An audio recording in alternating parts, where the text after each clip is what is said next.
മാരാരിക്കുളം ശ്രീ മഹാദേവ ക്ഷേത്രത്തിൽ പിതൃതർപ്പണ ചടങ്ങുകൾ ഭക്തിസാന്ദ്രമായ അന്തരീക്ഷത്തിൽ നടന്നു. ആയിരക്കണക്കിന് ഭക്തരാണ് പിതൃക്കളുടെ ആത്മശാന്തിക്കായി ബലിതർപ്പണം നടത്തിയത്.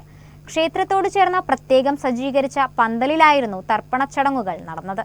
പിതൃക്കളുടെ സ്മരണയിൽ പ്രാർത്ഥനയും ബലിതർപ്പണവുമായി മാരാരിക്കുളം ശ്രീ മഹാദേവ ക്ഷേത്രം. ബലിതർപ്പണത്തിനായി പുലർച്ചെ മുതൽ തന്നെ ക്ഷേത്ര പരിസരത്ത് ഭക്തജനങ്ങളുടെ വലിയ തിരക്കാണ് അനുഭവപ്പെട്ടത്. വിവിധ പ്രദേശങ്ങളിൽ നിന്നായി എത്തിയ ആയിരക്കണക്കിന് ഭക്തരാണ് പിതൃക്കൾക്ക് ബലിയർപ്പിച്ചത്. ക്ഷേത്രത്തോട് ചേർന്ന പ്രത്യേകം ഒരുക്കിയ പന്തലിലാണ് തർപ്പണ ചടങ്ങുകൾ നടന്നത്. ആചാരവിധികൾ പാലിച്ച് ക്ഷേത്രമേൽശാന്തിയുടെ നേതൃത്വത്തിലായിരുന്നു ചടങ്ങുകൾ.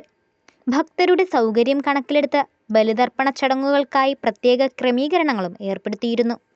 തിരക്ക് നിയന്ത്രിക്കുന്നതിനും ഭക്തർക്ക് സുഗമമായി ചടങ്ങുകളിൽ പങ്കെടുക്കുന്നതിനും ആവശ്യമായ സംവിധാനങ്ങളും ക്ഷേത്ര ഭാരവാഹികൾ ഒരുക്കിയിരുന്നു.